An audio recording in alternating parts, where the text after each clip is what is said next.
Une histoire de gros sous, surtout de législation, puisqu'il y a à peu près quelques années, il y a 2 ans, il y a 3 candidats de l'île de la Tentation qui avaient porté plainte pour leur contrat de candidat qu'ils considéraient comme abusif.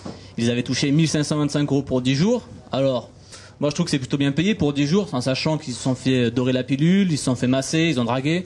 Bref, je trouve que 10 jours c'est bien payé, mais ça ne leur a pas convenu. Ils ont donc saisi le tribunal des prud'hommes, et le tribunal a tranché en disant que désormais tous les candidats de télé-réalité devront avoir un contrat à durée déterminée. Alors, pourquoi un contrat à durée déterminée? Tout simplement parce que se plier aux activités de tournage, c'est du travail. Il faut être disponible 24 heures sur 24, refaire des interviews. Mais voilà, le problème avec ce CDD, en l'occurrence, c'est que ça colle pas avec la législation française.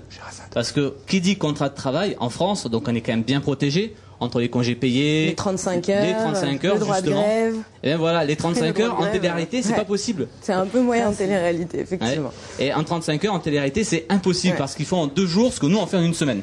Parce qu'il faut être disponible 24 heures sur 24. L'autre problème, c'est donc qui dit salarié dit qu'on tourne une fiction et non plus la réalité de vrais candidats comme il y a pu y avoir avec le Loft ou Koh-Lanta ou autre. Et le dernier problème qui se pose toujours avec ce nouveau système de contrat, c'est que ça coûte beaucoup de sous aux producteurs. Voilà, puisque maintenant il faut payer les congés payés, les indemnités de fin de contrat, les heures supplémentaires. D'ailleurs, il y a maintenant un procès qui a lieu pour se faire rémunérer les heures supplémentaires. Et en plus, comme ça suffisait pas, il y a les 5 dernières années, donc les 50 de candidats qui ont fait la télé-réalité, qui reviennent sur le devant de la scène et à leur tour, ils mettent en procès leurs producteurs. Ouais, mais les heures sup, ça c'est un sujet délicat parce que les heures sup dans un tournage, en général, c'est ce que j'ai vraiment de côté les techniciens qui bénéficient des heures sup.